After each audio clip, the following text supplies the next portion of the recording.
sacrifices. It's a clear-cut case of monkey they walk, baboon they chop.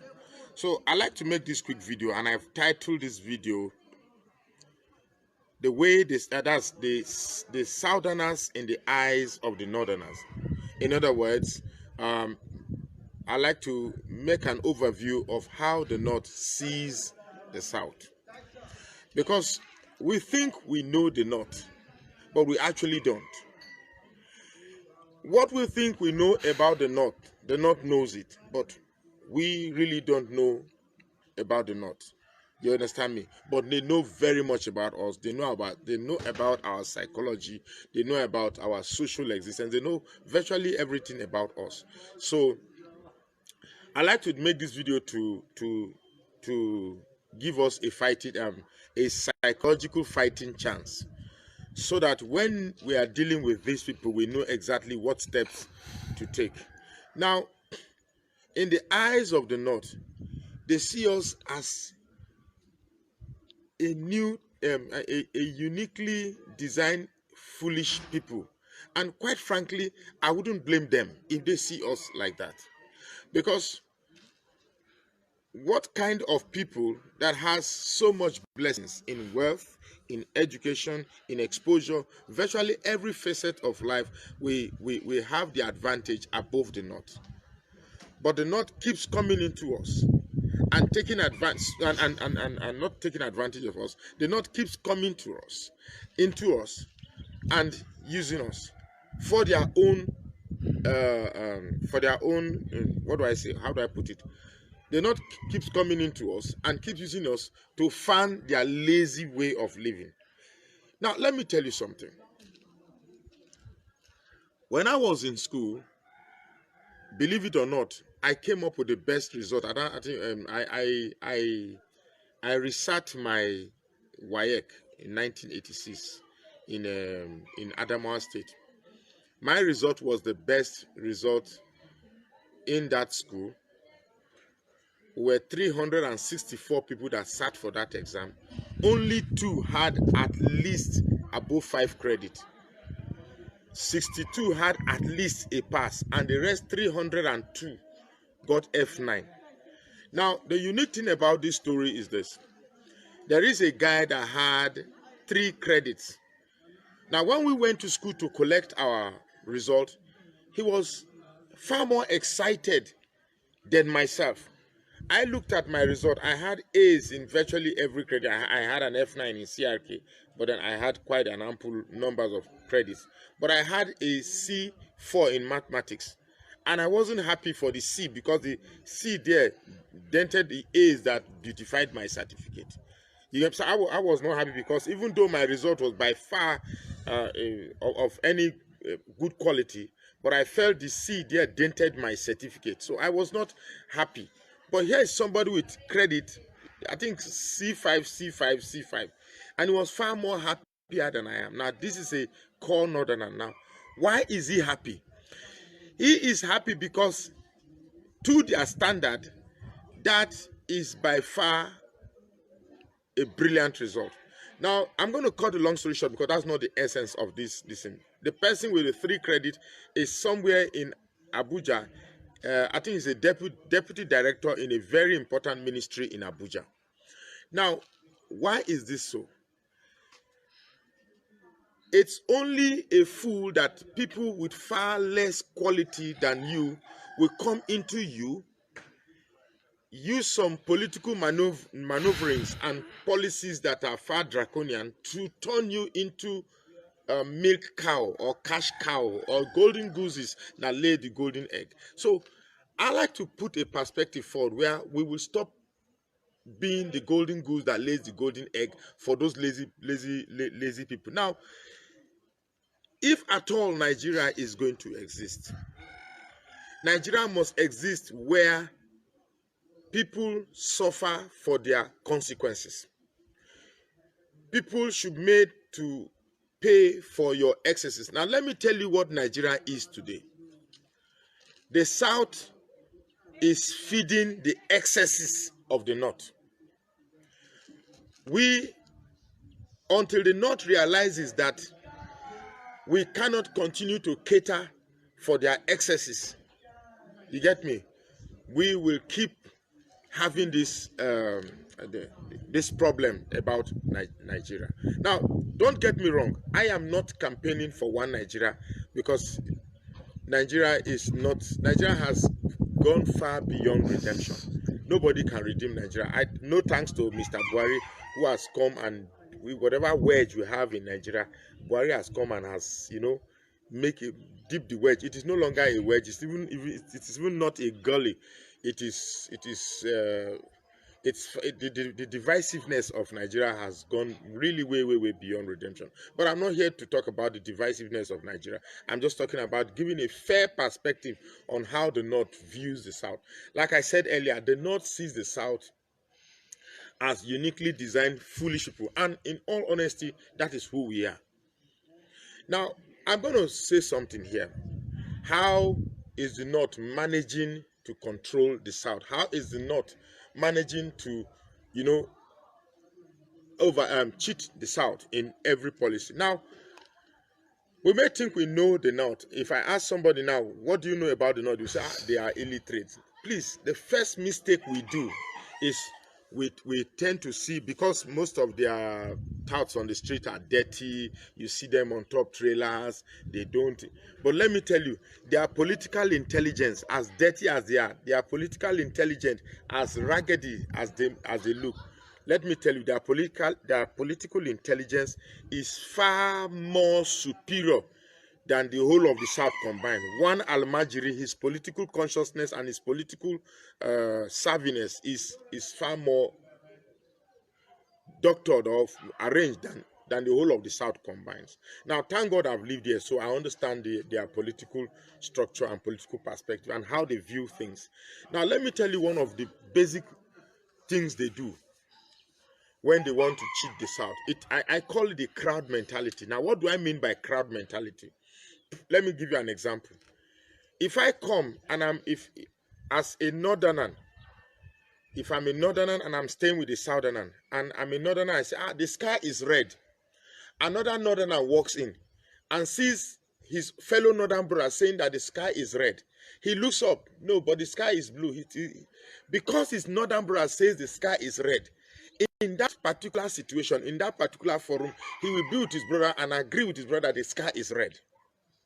And no matter how you, the southerner, sees that the sky is blue and want to maintain the sky is blue, really the sky is blue and you are seeing that the sky is blue, but the Hausa man is saying that the sky is red and his brother is saying that the sky is red, the brother will maintain that till the end. And it is only when they go out, he will now ask his brother, why did you say this? He will now ask his brother, why did you say the sky is red? Only then and then, when they are alone, that his brother will now explain to him that this is why I said the sky is red.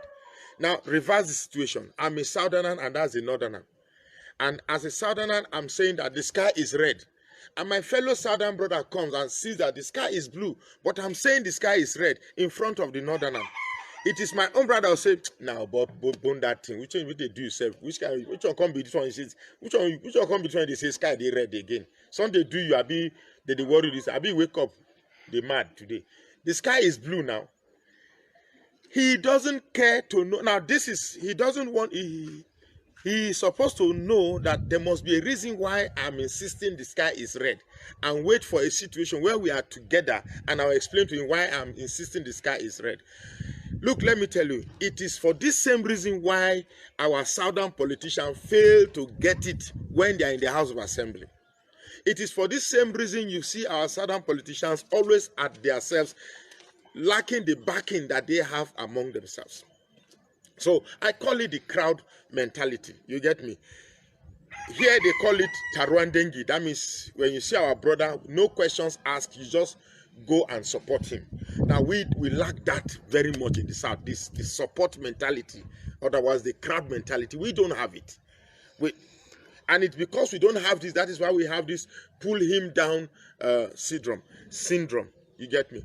Now, another aspect that we have here is because of the feudal system, where people believe that there are a group of people who believe that God has made them poor and they should continue to remain poor, and those who are made to be rich should be made, should continue to remain rich, which is why you hear statements like Allah yabaka kabamu, God should give to you before me I get. Now we don't have such a system there in the South, and may God prevent us from having that kind of mentality, because I believe that everybody has equal chance of becoming whatever you want to be.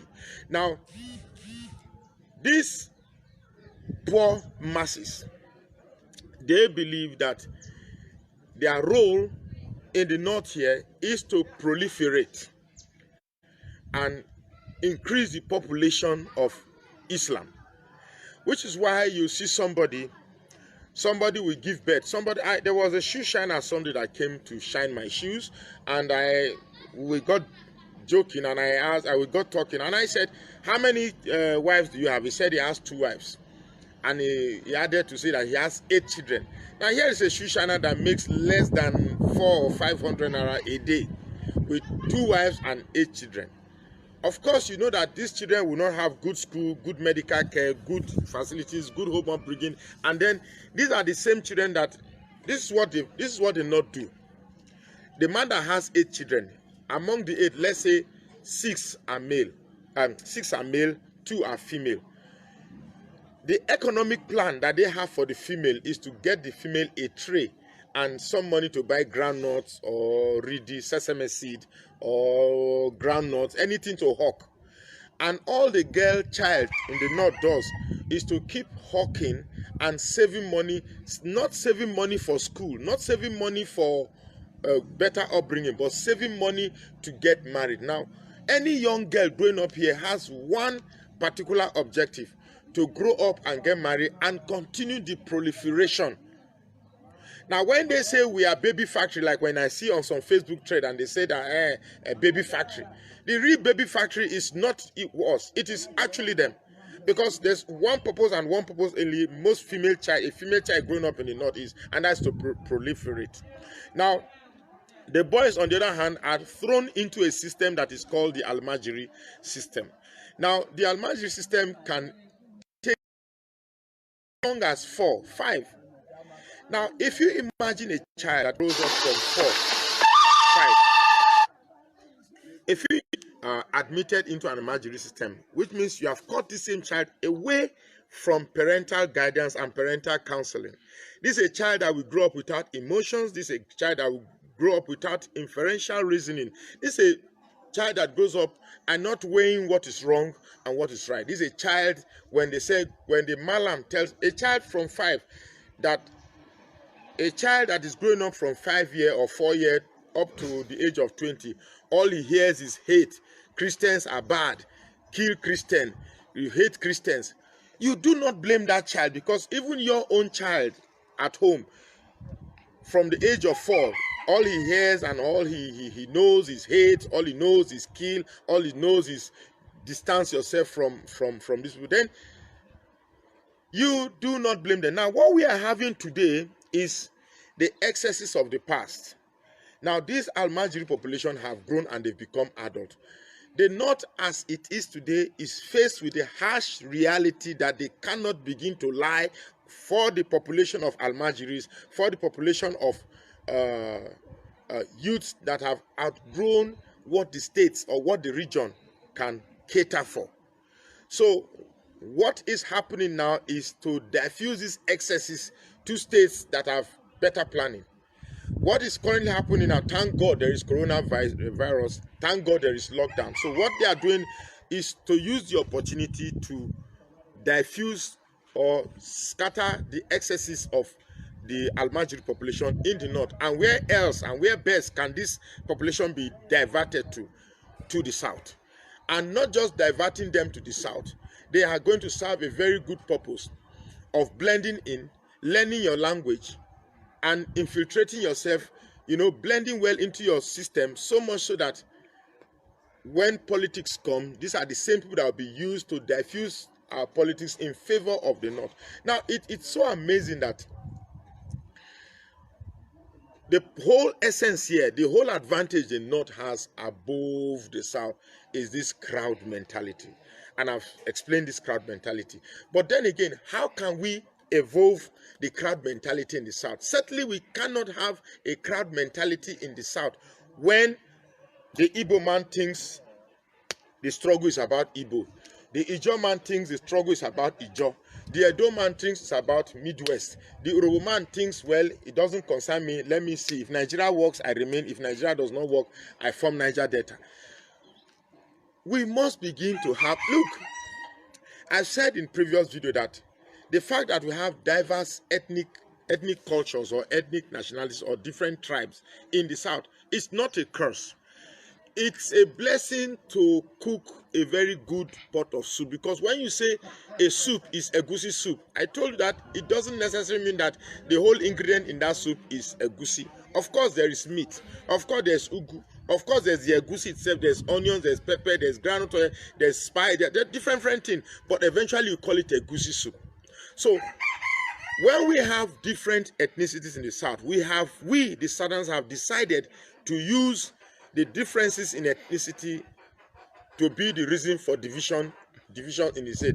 When I don't mind this file, anytime I make this video, all these files will start with a big noise. Don't worry, we'll catch one and kill tomorrow, Abi. Okay, no wala. Back to the video. So the truth here is this: the North knows that the South sees them as leeches. The North knows that the South sees them as lazy. The North, everything you think you know about the North, they know it. But what are you doing about it? You're doing nothing. And because you're doing nothing, let us keep leeching on them. Let me tell you the truth. No youth here bothers to read. No youth here bothers to read. No youth here. there's no intellectual capacity. There's no skills capacity. There's no dream. There's no dream. Nobody dreams and say, okay, I will become this tomorrow. All they are waiting for is one person from the north to get a position in National House of Assembly, and he becomes a senator, and they wait at home. On holidays, this politician comes back and starts sharing maybe 5,000 to them, or 2,000 to them, or 1,000 to them, and to them it's an achievement. Then they will gang up again to vote another politician who go to Abuja and bring money back home and share peanuts to them. So they are very comfortable with the peanut, because the feudal system says that we are born to be poor. We are going to be receiving from you. God should give you to give to us. You see, we must find a way to make these people pay for their excesses. Now, if we prevent people from coming to Abuja, dollars to come to Abuja, to take money from Abuja to the north, and start fanning these Almajiris who will always be there to say, go and bring and give to us, and we'll keep voting for you. The crowd mentality. We should, by every means, establish a far more superior crowd mentality in the South, if at all we stand a chance to put these people where they belong. Yes, even for those crying that Nigeria should break up, you cannot break Nigeria when you don't have a crowd mentality.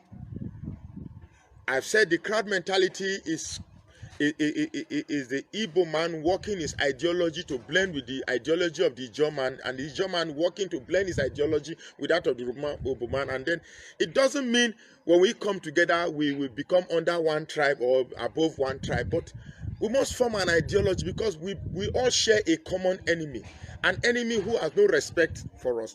We've been feeding Nigeria for close to 40 years. And as a Southerner, I come to the North, I'm not respected. I'm not seen or thanked. The people I feed for over 40 years are not grateful or in the realization that this is the people that have been feeding me. Rather, the best way they want to show their appreciation is to eliminate me and take what I have. But why? Let me round up this video, because my cameraman is already tired. Let me wrap up this video by saying this. Whatever injustices the North is making on the South, we Southerners, we encourage it. Because if we show some sort of resistance by forming a crowd mentality, we cannot encourage them. But when they come to Warri and they do what they are doing, the other people feel that way, it doesn't concern us, it concerns Warri. And they go to Onitsha and do what they are doing, and then the other people say, well, it doesn't concern us, it concerns Onitsha. We are encouraging it. When a Southerner is standing in the National Assembly and is talking, and he doesn't get the support of his fellow Southerners. What do you expect? You cannot get a crowd mentality. When a governor elected by the people of the South, but his workings and his policies are for the interest of the North, where do we get a crowd mentality? So it's so sad that we need to begin to establish a crowd mentality in the South, because the North knows that we are stupid, and the only thing that has continuously to encourage the North is because they know that we cannot establish the crowd mentality that they have. So in the North here, they don't crucify their own. No matter how bad their own is, they will support him. Which was why I said the last time they jailed Ojus or Kalu. He is bad, he's everything you want to name him, but he's now more an asset than he was a traitor in the past. So I wouldn't go into that. The thing is that it pains me that people with less than half the intelligence, less than half the exposure, less than half the kind of opportunities we have are the ones dictating to us. We in the South even go bowing down our heads to thank the sons of the caliphate for getting the opportunity to become deputy Senate president. You don't know how painful that is to me.